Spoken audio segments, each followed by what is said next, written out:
Nick Gallo, OKCThunder.com. Mark, the defense seemed to just keep you in it in the first half, and then you guys were able to continue to turn it up and get the offense going in the second half. What did you feel throughout that first half in terms of the pressure you all were able to put to just keep you in it long enough?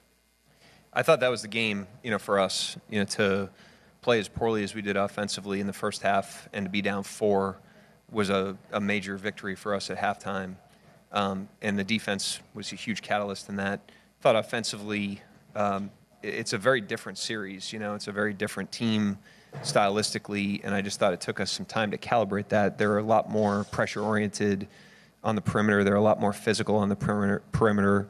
Denver, plays you at a lower pickup and packs it in. Their physicality is different, but this team is really up the floor, pressuring and really after you. And so I just thought it took us a second to calibrate to the opponent, but our defense allowed us the margin to do that, obviously. Mark, you and Shea have been in a handful of series now together where he's been, the first option. Like, what have you seen from him as far as the way he processes a game from quarter to quarter up until the point where, maybe it's time for him to sort of close a game?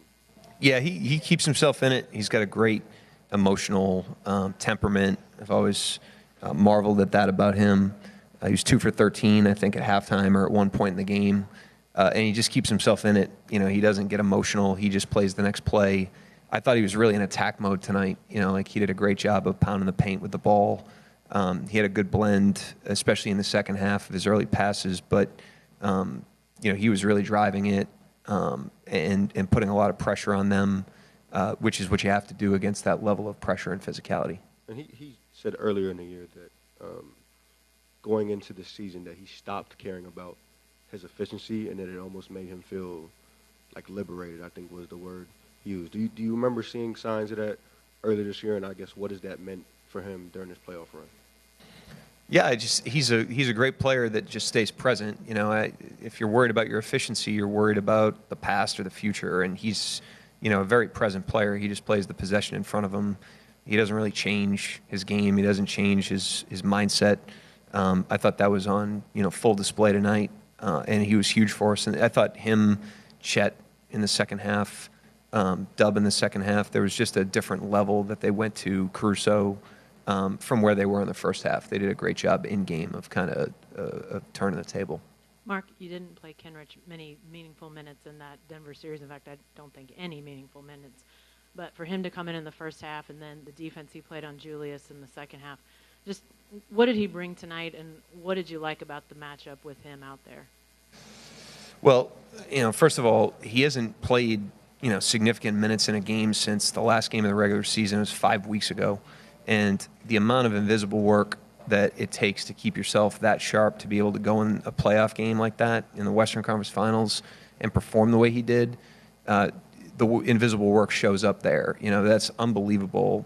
Consistency, professionalism, mental toughness, all that stuff. And I truly believe that it breathes life into the team when they see a guy not play. He was a huge contributor for us this season, and he didn't play really in the first 2 series, and he just puts his head down every day, keeps himself ready. And then to go in and deliver like that was a huge energy boost for us. Our energy was not where it needed to be in the first whatever amount of that game, and he changed it. And in the second half, he really changed it. So, huge credit to him. It just shows everybody what we already know about him, but that was a big-time performance. Coach Mark Spears, ESPN Landscape. One day off after a 7-game series, one day to prepare. This team is rested. Just so many ways for error for you guys. How did you overcome those challenges for a victory? Yeah, I thought it was great mental toughness, and I thought it started in the first half, like I said, to play that poorly offensively and to not get knocked out was huge. We lost the rounds, but we didn't get knocked out. And I just thought, like I said, we're going from one opponent that plays very different stylistically on both ends of the floor to an opponent that is way more free-flowing on offense and way more physical and pressure-oriented on defense. And I just thought it took us a minute to calibrate to that. And the guys did a great job of just staying in it mentally, long enough for the game to turn for us.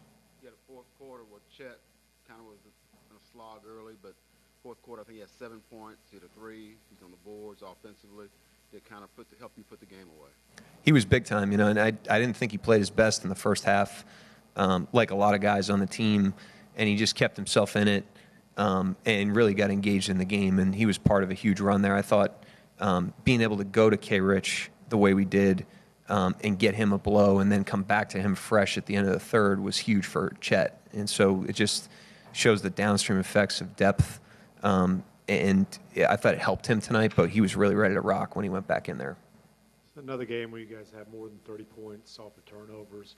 Obviously, that starts the defensive end, but why do you think you guys are so successful converting turnovers into buckets, and how much does that kind of buy you time or allow you to overcome early muck in the half court? Yeah, that's exactly what happened tonight.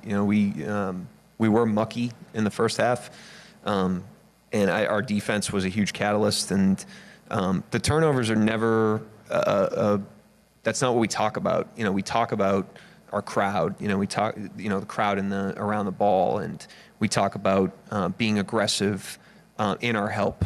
Trusting our help, trusting our speed, trusting our teammates, and that tends to yield turnovers when we really have that going. But it also yields tough shots and non-rhythm shots, and so that's what we're trying to do. But the guys did a great job of drumming that up really from the jump, and then as we gained energy in the game, it obviously amped up as we went along.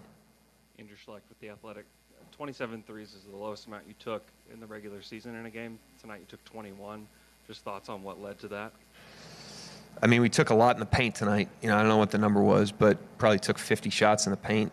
So and we weren't replacing them with bad shots. I mean, we were on the gas in the paint and aggressive driving the ball. So I liked our blend tonight. I thought the ones we took were good. We missed some pass to the three. We probably could have took more. I thought we missed some passes, especially in the first half. But like I said, it's a new opponent. And we're used to playing Denver. Like we've been playing Denver for 2 weeks. So it took us a second to calibrate that, but we got better as the game went along, and now we have to get better as the series goes along. Anthony Slater with The Athletic. Chet obviously had that big stretch to open the fourth. He was the only center. Hartenstein and Gobert didn't play in the fourth at all. What is your early read on just kind of the landscape for the centers in this series? It's hard to know. These series shift so quickly. Every game's different. Every team is constantly trying to problem solve and find new ways to gain advantages. They're going to do that. We're going to do that. Gobert's a huge factor in the series, obviously. He's somebody that we have to be aware of on both ends of the floor. And we're going to need all of our guys. All those guys are live, but tonight that's just kind of how the game unfolded. And it's a good weapon for us to be able to downsize like that. Mark, one of the things you've mentioned about this team is that everyone sacrifices for this team. As you guys continue to get deeper into the postseason, how have you seen that continue to show up? I mean, Kenrich Williams, Isaiah Joe tonight. You can't not play. The way those guys. Isaiah Joe's minutes got cut last series. Kenrich didn't play. You can't play that little. For a series, 2 weeks. Be that ready to play if you're not in the right frame of mind and not in a team frame of mind. And those guys, to their credit, they're the ultimate professionals and real leaders in that way. And it breathes a lot of energy into the team and a lot of life into the team. And it's hard not to sacrifice if you're a teammate of those guys and you're watching them do that. And Jay Will just helped us win the Denver series. He didn't play tonight. So it works the other way too. And he'll keep himself ready, and we'll need him probably at some point in this series too. Yeah, Mark, they've been one of the better teams in the paint in the postseason. Only 20 points tonight when they've been averaging 52 for the postseason. How much of that was a focus for you guys? And then with Julius Randle, you talk about the give and take of defense, and he had it going offensively and from the three-point line in the first half. Second half, not so much because he kind of took that away. And then particularly from the paint, he's been also one of the better guys in the paint in the postseason. Just talk about how you guys were able to take that away also. Yeah, I mean, first of all, what a half he had. That was impressive, the shot making. The one he made from deep, I was just like, man, this guy is going right now. But I thought we did a good job of amping up our ball pressure on him, understanding that he had it going. I thought the guys adjusted well to that in the game. And with the paint stuff, it just goes back to our help. You gotta trust your help. You got to be in there. Fortunately for us, we have team speed, so we can be in there and still get out to our guy. And him and Edwards and Reed are guys that if you don't do that, they can really have their way with you. So I thought the guys did a really good job of doing that tonight.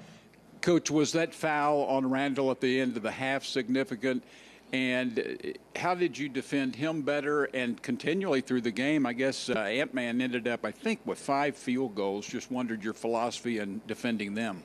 I thought we did a good job on them. I thought, like I said, it takes guys on the ball and it takes guys in the help. Great players and great offensive players, you can't defend them with one defender. You got to defend them as a team. That's been a strength of us all season. I thought we did that tonight, but this is a really, really good team that's got great resolve. These are great players. They have a great coach tactically, so they're going to have, the next pitch that we're going to have to hit, and, we are aware of that, so we got to get to work. Yep, thanks.